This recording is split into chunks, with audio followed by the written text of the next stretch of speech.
The morning wind scraped across the valley like a cold knife.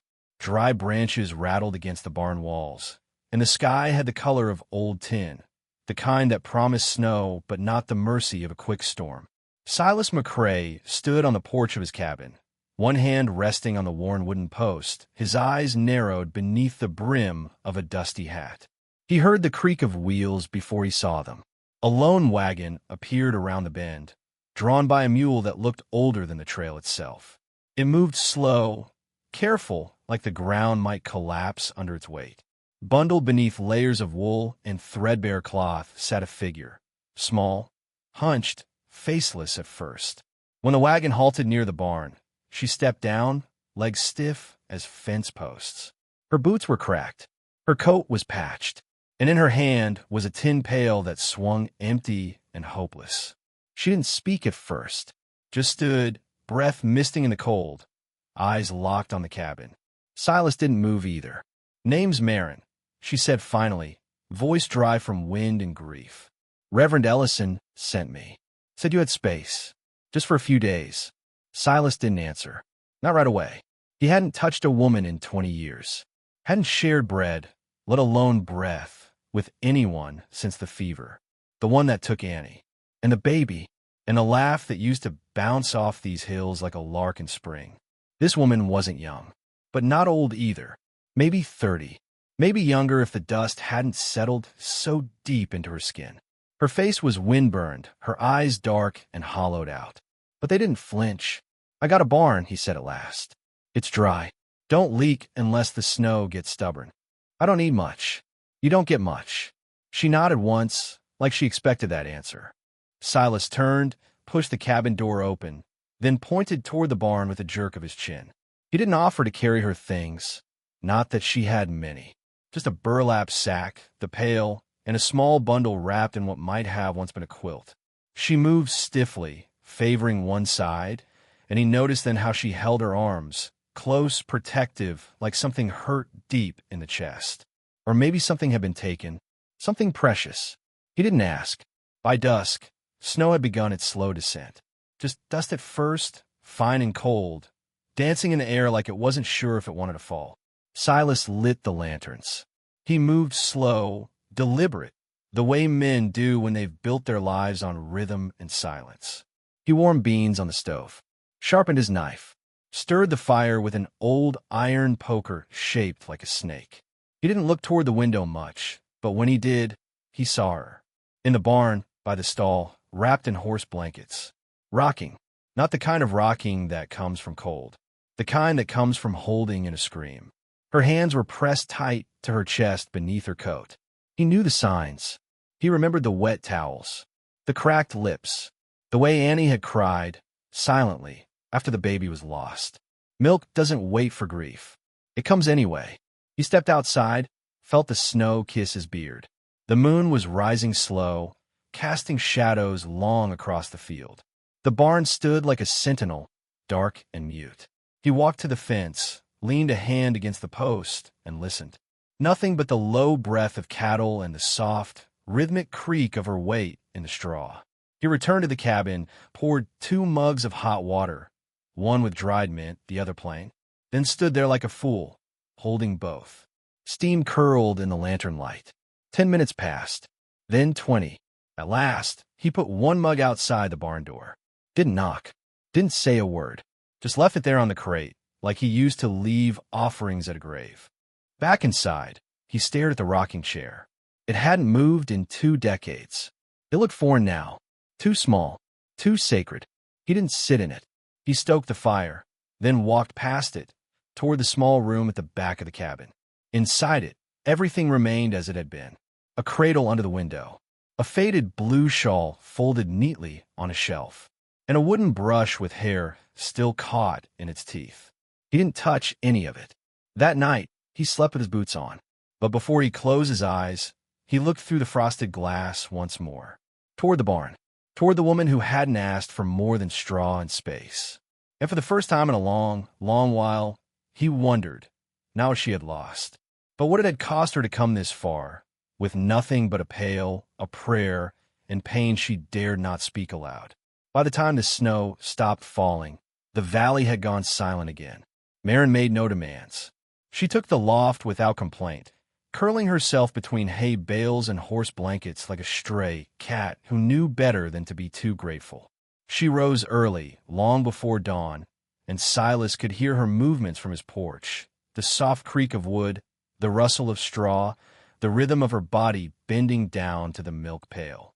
She worked like someone with nowhere else to put her pain. Not fast, but steady, like she'd done it before. The barn took on a different sound with her in it. The cows shifted more calmly under her hands. The chickens stopped flinching at every passing gust. Even the horses, usually restless in the cold, seemed quieter when she was nearby, as if some part of her steadiness spread without trying. Silas never entered while she was working. He watched from the shadows, from behind the split barn door, or from the tree line where he gathered kindling. Just enough to see her shape in the morning fog, her shawl wrapped tight, the pale glow of her skin in the lantern light. And always the braid. She'd redo it every morning, sitting on a stool with a cracked mirror hung on a nail. Her fingers worked slow, deliberate, not for beauty, but memory. She never looked at herself, only at her hands. One morning, he saw her pause halfway through. Her fingers hovered mid-braid, eyes closed. Then she touched the simple gold band on her left hand and finished the twist without a sound. He thought of Annie's hair, how it had smelled like lilacs when the wind caught it, how he used to braid it before Sunday service. His hands had once known gentleness. Now they only knew fences. Each day, he brought her food in silence. A tin plate of cornbread, a boiled egg, sometimes just water with a pinch of salt. He'd leave at the barn door and walk away. When he returned later, the plate was always empty, cleaned, and set neatly on the crate. Once, he left a slice of peach from a jar he hadn't touched in years. The next morning, the plate came back with a small square of stitched cloth beneath it, a faded pattern of stars. Her thanks, without a word. It unsettled him more than it should have. The barn had become something of a confessional, not for speaking, but for sensing, for remembering. In the evenings, Silas would pass by to latch the doors, and he'd sometimes hear her humming. Not songs, but fragments. Things with no beginning or end. Sounds mothers make to ghosts in their arms. He never interrupted. One night, snow began to fall again. Thicker this time. Silas poured himself coffee thick as tar and stood by the fire. His back ached from hauling wood, his knees stiff from cold. He should have gone to bed, but he didn't. Instead, he stepped onto the porch and looked toward the barn. A lantern still flickered inside.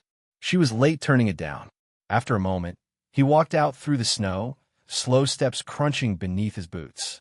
He told himself he was just checking the lock. But when he reached the door, he found her sitting by the stall, legs tucked beneath her, cradling a blanket to her chest. Her braid was loose, hair falling down her back like threads of dusk. She looked up when she heard him.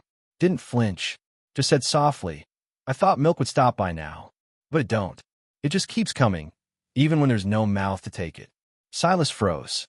"I reckon the body doesn't know what the soul already learned," she whispered. "That some things ain't coming back." Silas said nothing. His hands, calloused and hard, curled into fists. She looked down at the straw. "Did your wife die here? On this land?" He didn't answer. Maren didn't ask again. He turned and left, the door shutting behind him heavier than it should have. That night, he sat by the fire longer than usual, staring at the same chair she once rocked in, the same one that hadn't moved in 2 decades. When the fire burned low, he stood and opened the old cedar chest by the hearth. Inside, wrapped in linen, was a flannel shawl, blue and gray, soft from age, still carrying the faint scent of hearth smoke and lilac oil. He took it out, folded it with care, and walked back to the barn. The night was bitter, stars sharp, frost crusted on every rail and nail. He didn't knock. He just set the folded shawl on the crate beside the door, then turned and walked away without a sound. In the morning, when he passed by to check the latch, the shawl was gone. She worked the rest of the day, never said a word, and neither did he. By mid-afternoon, the sky had gone the color of bruised steel. Clouds rolled over the mesa like war horses, their bellies thick with thunder. Silas could feel it in his bones before he heard it, that aching pressure in the joints, the kind that made older men mutter and dogs crawl under porches. Marin was milking in the barn when the hoofbeats started. One rider. Fast. Too fast for the mud-slick trail. Silas stood at the gate, arms crossed, the wind flapping the hem of his coat like a torn sail. The man wore a brown duster and a bowler hat too clean for this country. His boots were polished, and he sat too straight in the saddle, like a man who never earned his blisters. When he dismounted, he didn't tie the reins, just dropped them loose like he planned on staying only long enough to get what he came for. "You McCrae?" the man asked, tipping his hat without warmth. Silas nodded once. "Name's Clay Havener. Sheriff's office sent me. You had a woman come out here last week? Widow named Marin." Silas didn't answer. The stranger's eyes narrowed. "Just routine. Town's got laws about sheltering women in vulnerable condition. Preacher says you took her in." "She milks the cows," Silas said simply. "Stays in the barn." Marin had stepped into the barn's shadow when she saw the rider. Her body went rigid, her fingers curling around the doorframe as if bracing for a blow. Silas saw the color drain from her face, a subtle shift most might miss, but not him. He walked closer. "She come to you willingly?" Havener asked, too casual. Silas didn't blink. "I didn't fetch her." "Well," the man drawled. "Mind if I have a word with her?" Silas's hand tightened near his belt, not on the gun, but close enough. "Storm's coming," he said. "Best stay the night. She don't talk much anyhow." Havener gave a thin smile. "So I noticed."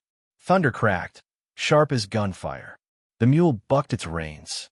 By nightfall, the storm had swallowed the valley. Rain fell sideways, slicing through the wind like knives. Lightning lit up the hills in flashes of bone white. The cabin creaked like a ship against the tide. Silas brought Marin inside, just before the rain turned wild. She stood near the door, soaked and stiff, her hair clinging to her cheeks in wet strings. She wouldn't meet his eyes. "You'll sleep in the back room," he said. She shook her head. "The barn's fine." He didn't argue. Just set down a blanket near the stove. Then, her voice, a whisper so thin it barely reached him. "Please don't let him near me." That was the first thing she'd ever asked of him. Silas didn't answer. He didn't need to. The fire snapped as the wind screamed through the eaves. Clay Havener sat at the table, drying his boots with a rag like he owned the place. "Storm like this," he said, glancing toward the window, "always feels like something's waiting outside. You ever feel that?" Silas said nothing. He dropped another log on the fire. The flames flared gold and angry. Later, long after Havener had gone to the guest cot in the loft, Silas pulled a chair up beside the hearth. He sat there, hands folded, rifle across his lap like a sleeping dog. He didn't speak, didn't shift, just watched the flames. Marin lay curled beneath the blanket near the stove. Her breath was shallow, the kind that comes when sleep is haunted. Each gust of wind outside made her flinch. Silas didn't sleep. Not that night. Not while that man was under his roof. At some hour close to dawn, the rain began to ease. The lightning faded. Only the wind remained, tired and wheezing like an old harmonica. Silas sat upright, unmoving, until the fire burned low. At one point, Marin stirred. Her eyes opened and found his, not with fear but recognition. And something unspoken passed between them. Not thanks, not comfort, just a quiet understanding between two people who had known what it meant to be hurt and what it took to keep someone else from being hurt again. When morning came, Havener saddled up without much fuss. The roads were a mess of mud, but the storm had passed. "Appreciate the roof," he said. "I'll let the sheriff know she's safe for now." He looked at Marin once more, too long, but he didn't say anything. And Silas didn't move from the porch until the man was a speck on the horizon. The valley held its. That night, Marin returned to the barn, but the flannel shawl was wrapped tighter around her shoulders than before, and Silas placed the rifle knot back on its mount, but just beside the door. The stranger left with the morning mist, riding east into the wet hush of dawn. His tracks vanished before noon, swallowed by thawing snow and rising sun. But tension lingered, thick as smoke. Marin didn't return to the barn. She moved quietly through the cabin now, like someone still asking permission with each step. She never touched Silas's things, not the rifles on the wall, not the iron kettle, not the small tin cup that sat beside his rocker.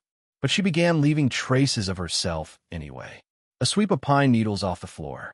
A stitched edge on the worn curtain that used to hang limp and torn over the north window.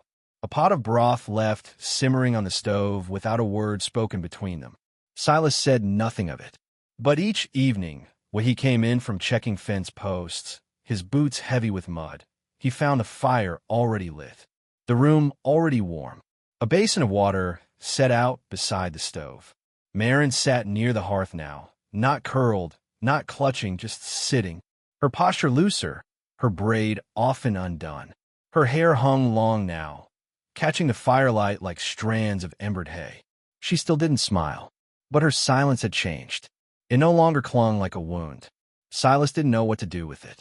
He kept busy, mending gates, checking the creek line for flood damage, sharpening tools that didn't need sharpening. But his eyes always drifted back toward the cabin, toward the glow behind the glass.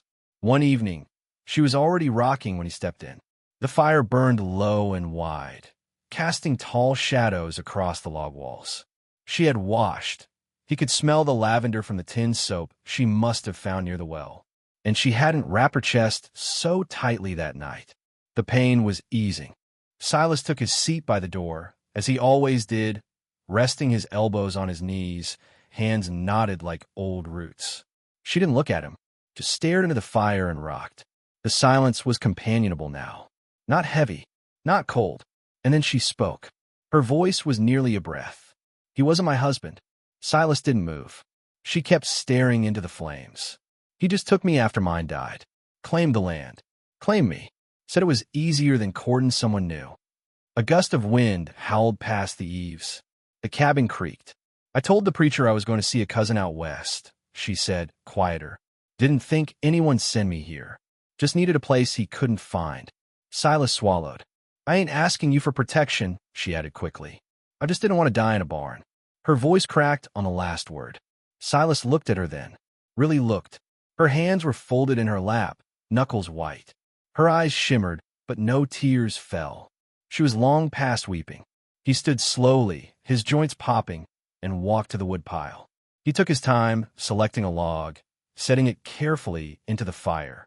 The flames rose with a soft roar. He didn't look at her when he spoke. "I'll shoot him if he comes back." The words landed like a stone in still water. Maren's breath caught. She turned to him, not with shock, but a strange kind of relief. He didn't meet her gaze, but she didn't need him to. It was the closest he'd come to touching her, and it was enough. That night, he left his door cracked, just an inch. Enough for sound to pass. Enough for presence to be known. The wind picked up again outside, rattling the shutters. Somewhere far off, a coyote cried. Inside, the only sound was the quiet creak of a rocker and the steady breath of two people who, for the first time in a long while, weren't entirely alone. The valley softened under spring. Snow melted in rivulets that sang through the ravines. The hard earth cracked open just then. The days stretched longer, and the wind stopped biting. Maren stopped wearing the shawl. She tied her hair back with a strip of muslin, humming old hymns under her breath as she stirred pots of beans and cut thick slices of bread. Her movements were still quiet, still small, but they no longer seemed afraid. Silas fixed the west fence line till the patch of soil near the creek. He hadn't planted a thing there in over a decade, but his hands remembered. His bones ached by dusk, but it was a good ache, like something loosening after too long clenched. Some evenings, when the chores were done, they'd sit on the porch. She rocked. He whittled. Neither needed to speak. But one evening, the words came. Silas stepped out of the barn after sundown and saw her sitting on the porch floorboards, legs tucked beneath her. A bowl of milk rested beside her knee, and in her lap lay an old baby blanket, frayed, yellowed, its pattern faded but still visible. She was sewing it, slow and careful, like the threads might still carry the weight of a child that never came. Silas walked up the steps and sat beside her. No chair, just the wood. His hands were cracked and stained from dirt and wire. She didn't look at him, but she didn't flinch either. "You want to stay?" he said. Her needle paused. "I wouldn't know where else to go," she answered softly. Silas nodded. staring out over the dusk-washed field. The cattle lowed in the distance. A hawk cried somewhere up high. "I ain't touched a woman in 20 years," he said. His voice wasn't ashamed, just plain spoken, like a weather report or a fence tally. "I ain't asking you to touch me," she replied, still stitching. Then, quieter, "I'm asking you to let me stay." A long silence settled. One of those rare silences that didn't press or pull. It just sat between them like a warm stone. The bowl of milk steamed gently in the cooling air. He looked at her then, really looked. Not like a man surveying a storm or sea, but like someone noticing spring for the first time in a long winter. "You can stay," he said. She didn't smile, but something eased in her shoulders. That night, the wind was soft and the fire burned low on the hearth. They shared a meal at the table, stew, bread, a jug of creek water. Nothing fancy, but something about it felt whole. When the meal was done, she cleared the plates. He dried. No words, just rhythm. And then, as the fire settled into coals and the room dimmed, she sat beside him on the bench. Not across, not behind, beside. Her hand found his, rough to rough, skin to skin. She didn't pull it to her chest, didn't ask for more. She just held it, a gesture without desire, without demand, just peace. He let her, and in that moment, between the flicker of firelight and the hum of a sleeping world, something passed between them. Not love, not yet, but the soil for it. Softened, turned, ready. The sky turned a brittle blue that morning, the kind of color you only see after sorrow has passed, but not yet healed. Maren was shelling peas by the window, her hair braided back, sleeves rolled to her elbows. Silas had gone out to check the far pasture, a rifle slung across his shoulder more out of habit than fear. The calf count had held steady, and the fence line hadn't buckled again. Things were steady, quiet, until they weren't. 3 horses thundered up the trail, dust blooming behind them like a threat. A 4th one, riderless, trailed behind on a lead. She stood slowly, smoothing her apron. She didn't run, didn't hide, just watched from the window with steady eyes. When Silas returned, the riders were already dismounted. One wore a tin badge over his chest, but it was dulled and askew. Another wore the same snake oil grin she remembered, the stranger. And the third looked like a hired gun who didn't bother asking names before drawing. The stranger pointed toward the cabin. "She's coming with us," he said. The sheriff added, "She's been claimed. By law, she's property now. You can't keep her." Silas said nothing at first. He stepped in front of the porch between them and the door. His boots sank an inch in a thawed mud, but he didn't flinch. Inside, Maren opened the door herself and walked out, slow, deliberate. Her voice was calm. "You'll call me property?" she said, gaze fixed on the sheriff. "You'll say I belong to the man who beat me, took my land, and called it kindness." Her eyes narrowed. "This man behind me, Silas, fed me when I had nothing, gave me shelter when I was sick, and never once touched me without my say." She stepped closer. "I came here bleeding and afraid. He never once asked for anything but silence. I won't leave with the likes of you." The stranger's grin twisted.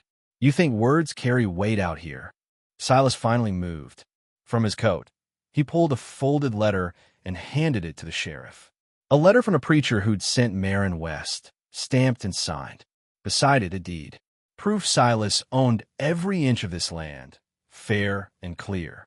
"She ain't livestock," Silas said, voice low but resolute. "She's a widow, a person, and she's under my roof in protection now." He looked the sheriff square in the eye. "You try talking her, you'll have to take me first." The sheriff shifted, reading the letter again, eyes darting to the hired gun, then back to the dusty road behind them. Something passed between the men. Not fear, just the slow turn of conscience. The stranger spat in the dirt, but he didn't argue. The sheriff nodded once, stiffly, then tipped his hat. "Seems you're where you belong, ma'am." They rode off without another word. The silence they left behind was rich and still. Maren didn't weep. She just exhaled slow, deep, like someone releasing 10 years of breath. That night, the fire burned soft and long. They didn't speak of the confrontation. They didn't need to. Something had shifted between them. but not in a grand or sudden way. It was subtler than that. A line had been drawn, and neither of them had stepped back. Days passed, then a week. Spring bloomed in earnest. Wildflowers opened along the fence lines. Birds returned, louder than before. One morning, Silas took her hand and led her to the far edge of the property, a ridge where the grass grew thick between stones and the view rolled out into forever. "We could build here," he said. She looked up at him. A second cabin, something facing east. Maren glanced around. The flowers, the wind, the quiet. "We already built something," she whispered. Her hand found his arm, not in passion, but in partnership. His eyes crinkled at the corners. "You'll stay then?" "I'm not going anywhere." Below them, the valley held its breath. The cattle grazed, the creek sang, and the fire back at the cabin still burned slow and steady in the hearth. They stood together as the sun crested the hills. And for the first time in years, Silas McCrae smiled. Not because he'd found love, but because he'd made a place for it.